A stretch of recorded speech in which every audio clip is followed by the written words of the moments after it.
दुनिया भर में आने वाली है इकोनॉमिक क्राइसिस। छिन जाएंगी कई सारी नौकरियां, बंद होंगे ज्यादातर कारोबार। इंडियन और अमेरिकन इकोनॉमी का क्विक कंपैरिजन करूंगा और साथ ही बहुत कुछ। $5 ट्रिलियन इकोनॉमी भारत बन पाएगा या नहीं, इसके बारे में आप मुझे खुद बताएंगे। और कैसे भारतीयों का विश्वास नरेंद्र मोदी जी से डगमगाया है, इसको समझिए।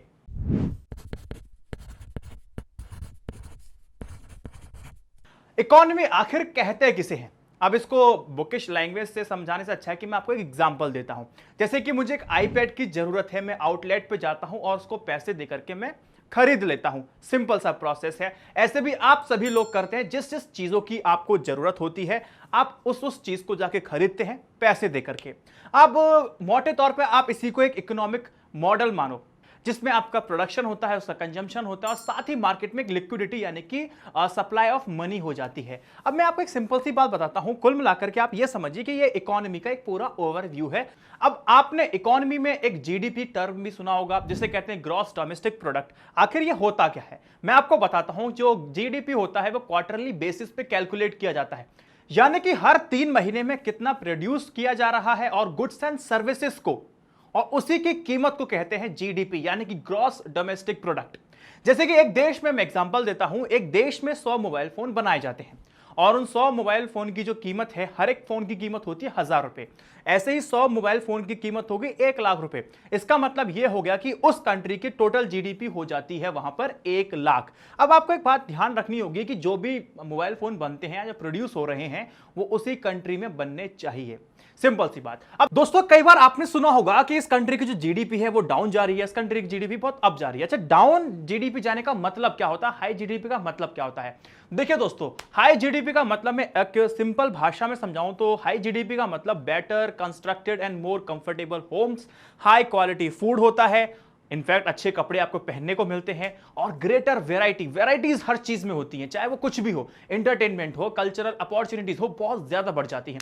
ऐसे ही जब किसी देश की जब जीडीपी लो होती है तो वहां पे इसका वाइसे वर्सा, रहने के लिए मकान नहीं, खाने के लिए अच्छा खाना नहीं और पहनने के लिए अच्छे साफ सुथरे कपड़े नहीं। अब इंडिया में एग्रीकल्चर, इंडस्ट्री और सर्विसेज, ये 3 मेजर कंपोनेंट्स होते हैं जीडीपी की रेट को डिसाइड करने वाले इंडिया में।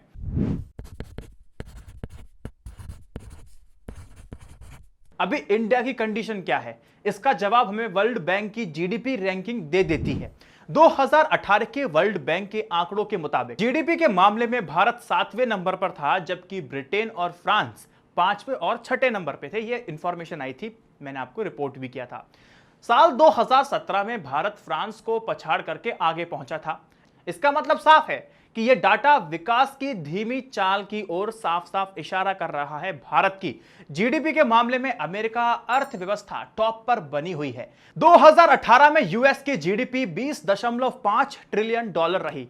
अब आपको यहां पर एक बात को नोट करना होगा, भले ही जीडीपी के मामले में अमेरिका टॉप करता हो, लेकिन आपको यहां एक बात नोट करनी होगी, जो अमेरिका में एम्प्लॉयमेंट रेट है वो काफी अच्छा है, ठीक है, लेकिन वहां के जो एम्प्लॉयज हैं उनको सैलरी कम मिलती है। वहां लोग जो हैं वो लोन लेकर के कंजम्पशन ज्यादा कर रहे हैं।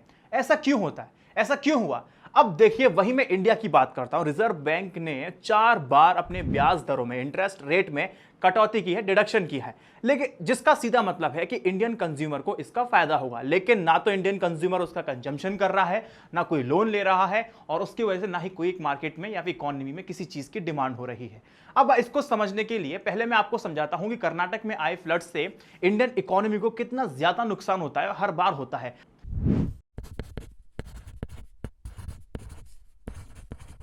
जब जब फ्लड्स आते हैं, जब बाढ़ आती है, चाहे किसी भी राज्य में आए, तो इन सब चीजों को अपने दिमाग में रखिए कि एक राज्य में जब बाढ़ आती है तो क्या क्या नुकसान हो सकते हैं। अब मैं आपको एक सिंपल सा एग्जांपल देता हूं। जैसे इंडिया के अलग अलग स्टेट्स में, जैसे कि आपका असम हो गया जो कि नॉर्थ ईस्टर्न रीजन है, और बिहार जो आपका ईस्ट में है, वहीं आपका राजस्थान, वहीं आपका गुजरात, और महाराष्ट्र जो आपका वेस्ट में है, केरला और कर्नाटका जो कि साउथ में है। ये वो सारे स्टेट्स के नाम मैंने आपको बताए हैं जहां पर जरूरत से ज्यादा रेनफॉल हुआ है। जब जरूरत से ज्यादा रेनफॉल होता है तो इसका रिजल्ट क्या निकलता है, बाढ़ का, फ्लड का।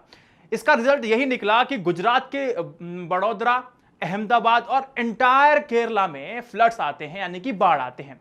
अब फ्लड आने के बाद होता क्या है, इससे लोगों के घर तबाह हो जाते हैं, खेत, फसल, मवेशी, वाइल्ड लाइफ, ये सब पूरा बर्बाद हो जाता है। अब देखिए, जाहिर सी बात है, बाढ़ आने के बाद, फ्लड आने के बाद लोगों की लाइफस्टाइल बहुत बुरी तरह से अफेक्ट होती है।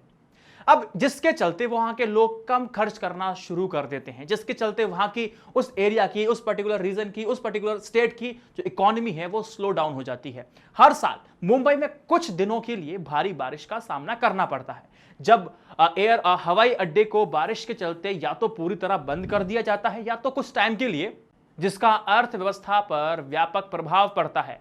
यह हुई एक बात। वहीं ग्रामीण क्षेत्रों में और छोटे शहरों के मामले में इंडस्ट्रीज या फिर उनके सेंटर से खरीदे जाने वाले रॉ मटेरियल यानी कच्चा माल पर भी इमीडिएट इफेक्ट पड़ता है। अब इसके एक और एग्जांपल मैं आपको बहुत सिंपल सा देता हूं कि ऐसा क्यों। केरला में रबड़ और आपका नारियल का प्रोडक्शन होता है, दोनों प्रभावित होते हैं क्योंकि केरला में बाढ़ आती है। रबड़ और आपका नारियल तेल आधारित जितने भी उत्पाद हैं उनका कारोबार करने वाली कंपनियों पर असर पड़ता है। सिंपल सी बात, जितना भी फ्लड अफेक्टेड रीजन है या एरिया है, उन एरिया का डेवलपमेंट नहीं होता है।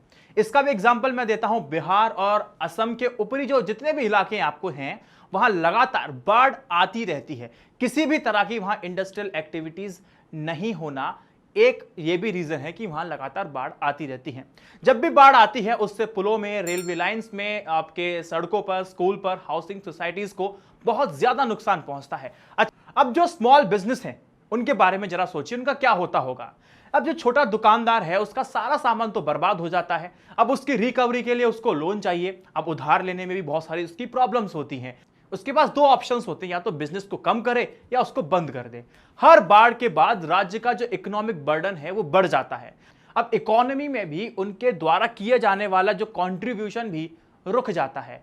आर्थिक नुकसान तो वास्तविक है, जो हर बीते वर्ष बाढ़ के साथ बढ़ता जा रहा है। हर साल बाढ़ आती है, हर साल नुकसान होता है, हर साल फ्लड आता है, इंफ्रास्ट्रक्चर हर बार तहस नहस हो जाता है, और जितने भी कॉन्ट्रैक्टर्स हैं वो हर साल अपनी बाढ़ पे नजर टिकाए रखते हैं और अपनी कमाई करते हैं उनके एम्बैंकमेंट बनाने के नाम पर।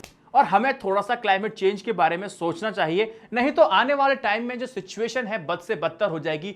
आने वाले टाइम में मैं सोचूंगा कि क्लाइमेट चेंज के ऊपर भी अलग से डिटेल वीडियो बनाया जाए। ये एक छोटा सा मैंने आपको ब्रीफ बताया है कि अगर किसी स्टेट में अगर बाढ़ आती है तो क्या क्या नुकसान हो सकते हैं। ये सिर्फ इन्हीं क्षेत्रों की बात नहीं, जहां भी आती है यही प्रॉब्लम होती है।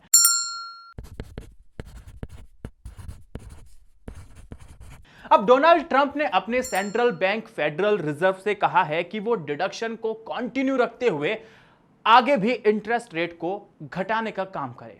देखिए, पहली बात, वहीं न्यूजीलैंड, थाईलैंड और भारत के सेंट्रल बैंक ने भी पिछले महीने इंटरेस्ट रेट में डिडक्ट किया है, यानी कि कटौती की है। साथ ही चाइना ने भी ऐसा किया है। सबने अपने इंटरेस्ट रेट को कम कर दिया है। अब एक सिंपल सी बात है, इंटरेस्ट रेट को कम क्यों किया जाता है? जब इंटरेस्ट रेट कम होता है तो कंज्यूमर लोन लेकर के गाड़ी, बाइक, एसी अपनी चीजें खरीदता है, जिससे मार्केट में एक डिमांड को क्रिएट होती है। ऐसा सोच करके इन देशों ने इंटरेस्ट रेट को कम से और कम किया है। अब इसके साथ ही मैं आपको बता दूं कि इंटरेस्ट रेट जब ना के बराबर होता है तो इन्वेस्टर के लिए कर्ज लेकर के फैक्ट्री लगाना भी आसान हो जाता है। जिस चीज की डिमांड है उस चीज की फैक्ट्री लग जाती है। बाइक, एसी बनाने की फैक्ट्री लगाएंगे और मार्केट में डिमांड और सप्लाई का जो चेन है वो बन जाती है। दोस्तों, यहां पे एक सोचने वाली बात यह है कि आपने इंटरेस्ट रेट तो कम कर दिए, क्या वाकई लोग लोन लेकर के कंजप्शन को बढ़ाएंगे? ये कोई थंब रूल है? इसका जवाब हमें मिलेगा अमेरिका की इकोनॉमी से। ऐसा क्यों? कि बहुत सारे देश हैं वो अमेरिका इकोनॉमी, उसकी पॉलिसीज, उसकी नीति को फॉलो करते हैं, इसीलिए मैं आपको बता रहा हूं। अब वहां से एक एग्जांपल लेते हैं, अब फिर इंडिया से मैं कंपेयर करूंगा, आपको समझाऊंगा। चलिए देखिए, अमेरिका बैंक एसोसिएशन बताता है कि यूएस जो वर्कर हैं उनको सैलरी ज्यादा नहीं देता है, वो सैलरी के हमेशा प्रेशर में रहते हैं, जिसकी वजह से अपने नीड्स को पूरा करने के लिए मार्केट से वर्कर जो हैं वो लोन लेते हैं और फिर कंजम्पशन करते हैं, जिसके चलते उसके ऊपर भी, मतलब उस वर्कर के ऊपर, उसको पता है कि मेरे पास सैलरी भी नहीं है, लोन ले रहा हूं और मुझे इसको रीपेमेंट भी करना होगा, तो उसका भी प्रेशर उसके ऊपर होता है, लेकिन वो फिर भी ले रहा है, जिसकी वजह से अमेरिका की जो इकोनॉमी है उसका जो ग्रोथ रेट है वो 3% के मजबूत स्तर पर टिका हुआ है। अब सबसे बड़ा सवाल यह है कि सैलरी के प्रेशर की स्थिति में भी वो कर्ज लेकर के कंजम्पशन क्यों कर रही है? सोचने वाली बात है। और इसी कंजम्पशन की वजह से अमेरिकन इकोनॉमी स्ट्रांग बनती जा रही है। इसका जवाब है कि डोनाल्ड ट्रंप पर वहां की जनता विश्वास करती है। वह अमेरिका जनता को फ्यूचर पर भरोसा दिलाने में कामयाब हो रहे हैं डोनाल्ड ट्रंप। अब एक एग्जांपल देखा होगा कि जब अब आपको पता है, एक न्यूज आई थी कि अमेरिका और चाइना के बीच ट्रेड वॉर चल रहा है, अभी तक खत्म नहीं हुआ। अब ट्रेड वॉर के बीच में बहुत सारी चीजें खत्म हो जाती हैं, बहुत सारी चीज बंद हो जाती है, जिसके बावजूद अब अमेरिका की इकोनॉमी भी स्ट्रांग है। बिजनेस कहां से आ रहा है, एम्प्लॉयमेंट वो कैसे जनरेट कर रहा है और ग्रोथ रेट कैसे बढ़ती जा रही है, इसका सोर्स क्या है। अब मैं आपको बताऊं, जैसे अमेरिकी जो कंज्यूमर हैं उनके द्वारा जो टैक्सीज है, जो मसाज पार्लर हैं, जैसे तमाम सर्विसेज की हाई कंजम्पशन की जा रही है वहां के लोकलाइट, वहां के लोगों के द्वारा। अब इन सर्विसेज में रोजगार ज्यादा बनते हैं, इसलिए अमेरिका में स्टेबल प्रोडक्शन होने के बावजूद रोजगार बढ़ते जा रहे हैं। अमेरिका की इकोनॉमी की बात करें तो वो भी ज्यादा अच्छी नहीं है। अब प्रेसिडेंट डोनाल्ड ट्रंप ने बड़ी कंपनियों पर और अमीरों पर टैक्स में भारी डिडक्शन किया है, यानी कटौती की है। इससे अमेरिका गवर्नमेंट की रेवेन्यू में हाइक नहीं है, ग्रोथ नहीं है, सिंपल सी बात है। साल 2017 में ट्रंप के प्रेसिडेंट बनने के बाद यूएस गवर्नमेंट का जो रेवेन्यू था वो था 3,320 अरब डॉलर का, जो 2019 में सिर्फ 3,440 अरब डॉलर तक होने का अनुमान है। अब इसका मतलब है कि मामूली सी ग्रोथ हुई है, लेकिन अमेरिकी सरकार के खर्च तेजी से बढ़ रहे हैं। और इसी सेम पीरियड में मैं आपको बताऊं, अमेरिकी सरकार का जो एक्सपेंस है वो 3,900 अरब डॉलर से बढ़कर के 4,500 अरब डॉलर होने की बात कही जा रही है। अब रेवेन्यू में 120 अरब डॉलर की हाइक के मुकाबले जो खर्चे में 600 अरब डॉलर की वृद्धि हुई है, यानी ग्रोथ हुई है। अब इन एक्सपेंस को कवर अप करने के लिए अमेरिका करता क्या है, अमेरिका सरकार जो है इंटरनेशनल मार्केट में जाकर के भारी लोन ले रही है। अब वही बात करूं इंडिया की, तो इंडिया में आरबीआई ने कई बार इंटरेस्ट रेट में कटौती की है, लेकिन हमारी अर्थव्यवस्था में सुधार के संकेत नहीं दिखाई दे रहे हैं। कोई लोन लेने के लिए तैयार नहीं हो रहा है और ना ही किसी चीज की डिमांड मार्केट में हो रही है, जिसकी वजह से हमारी जो अर्थव्यवस्था है वो डामाडोल है। सवाल वही है, क्या जनता का मोदी जी पर विश्वास उठ गया है? ये सोचने वाली बात है। क्यों? देखो मैं आपको बताता हूं, यहां पर एक बोनस बात यह है कि शेयर बाजार में 2002 के बाद यह महीना सबसे ज्यादा आर्थिक गिरावट वाला माना जाता है। फिस्कल डेफिसिट, जिसके जरिए देश की आर्थिक सेहत, इकोनॉमिक हेल्थ में आई कमी को दर्शाया जाता है। अमूमन इसी आंकड़े को देख करके जितने भी इन्वेस्टर अपना मूड बनाते हैं कि इस कंट्री में पैसा लगाना है कि नहीं लगाना है। अब देखिए कैग भी यही कहता है कि फिजिकल डेफिसिट का आंकड़ा 5.9% बढ़ गया है, जो कि सरकार के हिसाब से 3-4% के आसपास था। अब इससे हुआ क्या? इससे बाजार के जितने भी इन्वेस्टर हैं बेहद डिसअपॉइंटेड है, वो भारत की मार्केट में पैसा नहीं लगा रहे। जब भारत की मार्केट में पैसा नहीं लगेगा तो भाई साहब बेरोजगार कहां से रोजगार हो जाएंगे? सिंपल सी बात है। अमेरिका की investment banking company Morgan Stanley ने अगले 9 महीने में इकोनॉमिक क्राइसिस के साइन दे दिए हैं, लेकिन राहत की बात तो यह है कि भारत इस मंदी की चपेट से दूर रहेगा, यह भी कहा गया है। लेकिन साथ उन्होंने ये भी जोड़ा कि सरकार को चौकन्ना रहना होगा। जाहिर सी बात है, इसकी अनदेखी नहीं की जा सकती और सरकार को जरूरी कदम भी उठाने होंगे। अमेरिका और चाइना के बीच जो ट्रेड वॉर का जो असर है वो दिखाई दे रहा है, जिसकी वजह से दोनों देशों की जो इकोनॉमी के साथ साथ पूरे विश्व की अर्थव्यवस्था में मंदी छाई हुई है। पिछले दिनों डोनाल्ड ट्रंप ने एक ट्वीट किया था, 1 सितंबर से चाइना से आने वाले 300 बिलियन डॉलर के सामान पर 10% का टैरिफ लगाएंगे। उन्होंने कहा कि यह टैरिफ 250 बिलियन डॉलर के सामान पर लगने वाले 25% के टैरिफ से अलग होगा। मॉर्गन स्टैनली का कहना है कि अगर 300 बिलियन डॉलर पर टैरिफ बढ़ा करके 25% कर दिया जाता है तो दुनिया भर में 3 तिमाही में मंदी आ जाएगी महीने। और राजनीतिक जानकारों की बात करें तो उनका कहना है कि ट्रंप आने वाले दिनों में ऐसा कर सकते हैं और करेंगे, क्योंकि अब ट्रंप के बारे में ज्यादा सोचा नहीं जाता। उधर आईएमएफ ने चाइना की जो विकास दर है उसको घटा करके 6.2% कर दिया है। अमेरिका के इस कदम से चाइना की ग्रोथ रेट तेजी से नीचे की तरफ आ रही है, यानी कि गिर रही है। मंदी से पहले भी बॉन्ड यील्ड के ग्राफ का जो कर्व है वो उल्टा हो गया था, यहां ये लगभग वैसा ही हो रहा है। वैश्विक मंदी का सबसे बड़ा संकेत है कि मांग में भारी कमी आना। यह हालत लगभग पूरी दुनिया में है।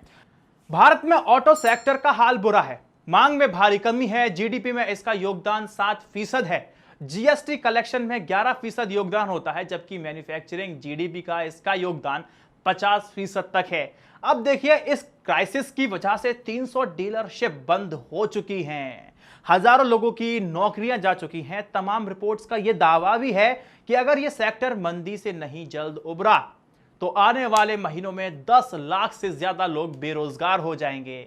यूरोप में ब्रिटेन, जर्मनी समेत अन्य देशों में भी मंदी का बड़ा खतरा मंडरा रहा है। दोस्तों, कुल मिला के सारे फैक्ट्स एंड फिगर मैंने आप सभी के सामने रख दी हैं। अब ये आपके ऊपर है कि आप इसमें कितना समझे और मैं कितना समझा पाया, ये अब आप मुझे कमेंट सेक्शन में बताने वाले हैं। और अब देखने वाली बात है कि सरकार अब कौन से जरूरी कदम उठाती है, उस पर हम लोग नजर रखेंगे। दोस्तों, इस वीडियो को अपने हर एक ग्रुप मेंबर, फैमिली मेंबर में, दोस्तों के साथ, दुश्मनों के साथ, सबके साथ शेयर कीजिए। और अगर आप मुझे चाहें तो फाइनेंशियली सपोर्ट कर सकते हैं, पेट्रियन में आके मेरे मेंबर बन सकते हैं। और साथ ही आप मुझे इंस्टा मोजो पे पेमेंट कर सकते हैं, 10 रुपए से लेके 50, 100, 1000, 2000, 3000, 4000, 5000, 6000, 7000, 8000, जितना चाहें उतना, श्रद्धा अनुसार। और जय Hind, Vande Mataram, stay updated, stay educated, सत्यमेव जयते। नमस्कार।